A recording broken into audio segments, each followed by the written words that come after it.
দেখো আজকে আমি চিংড়ি মাছের একটা চচ্চড়ি করব অন্যরকমভাবে। সবাই তো সব কিছু দিয়ে খেয়েছো, তুমি আমারটা একবার দেখো কী দিয়ে আমি করি। তোমাদেরকে বাছাটা দেখাইনি, ভাজাই একবারে দেখালাম। চিংড়ি মাছটাকে প্রথমে ভেজে তুলে নিয়েছি। আর এই দেখো এর মধ্যে দেবো পেঁয়াজকলি, টমেটো, আধখানা টমেটো, হলুদ, লবণ, একটু মিষ্টি, কাশ্মীরি লঙ্কার গুঁড়ো, আর হচ্ছে গরম মশলা। আর এইটাতে বাটা আছে আদা, জিরে, কাঁচা লঙ্কা, আর একটুখানি আলু করে তেলের মধ্যে দিয়ে দিয়েছি। অল্প সামান্য তেল, একটু কালো জিরে ফোড়ন দিয়ে আলুটা লাল লাল করে প্রথমে ভেজে নেব। ভেজে এবার আমি পেঁয়াজকলিটা এর ভিতর দিয়ে দেবো। এই দেখো পেঁয়াজকলি, টমেটোটা এর মধ্যে দিয়ে দেবো। এর মধ্যে কোনো রকম কাঁচা পেঁয়াজ আমি ব্যবহার করব না। এই দেখো দিয়ে দিলাম। এবার আমি হালকাভাবে নাড়াচাড়া করব। গ্যাসের ফ্লেমটা তোমার বাড়ানোই থাকবে। এটা কিন্তু খুব একটা ভাজবো না আমি পেঁয়াজকলিটা, তাহলে কী হয় বলো তো, একটু কটকটে ধরনের হয়ে যায়। এবার আমি 2-3 মিনিট মতো ঢাকা দিয়ে এবার রেখে দেবো। গ্যাসটা খুলে একটু দেখে নিই কতটা কী হয়েছে।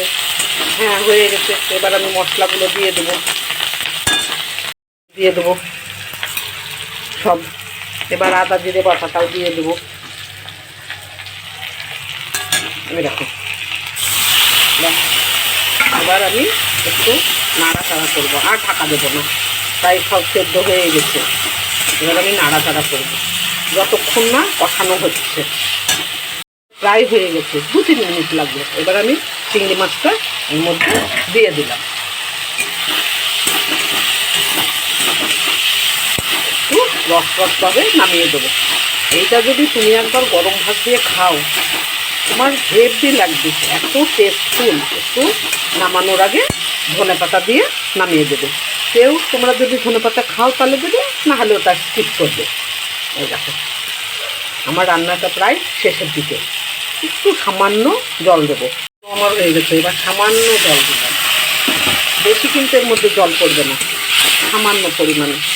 এবার তুমি আঁচটাকে একটু লোয়ে করে দেবে, কারণ মাছের ভিতর এই যে রসটা একটু ঢুকুক। এই দেখো ধনেপাতা কুচি দিয়ে এবার আমি নামিয়ে দেবো। একটু নেড়ে আমার তাহলে চিংড়ি মাছের চচ্চড়ি আমার রেডি হয়ে গেল আমার চিংড়ি মাছের চচ্চড়ি। এই দেখো কীরকম দেখতে লাগছে বলো, কি সুন্দর।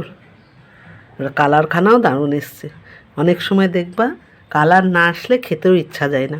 এইটা এবার গরম ভাতের সঙ্গে পরিবেশন করে দেবা, এক থালা তুমি ভাত খেয়ে নেবে। খুব টেস্টি হয় এটা। তাহলে একবার করে তোমরা খেয়ে দেখবে। যদি ভালো লাগে তাহলে তুমি শেয়ার করো, আর একটু কমেন্ট করে জানিও।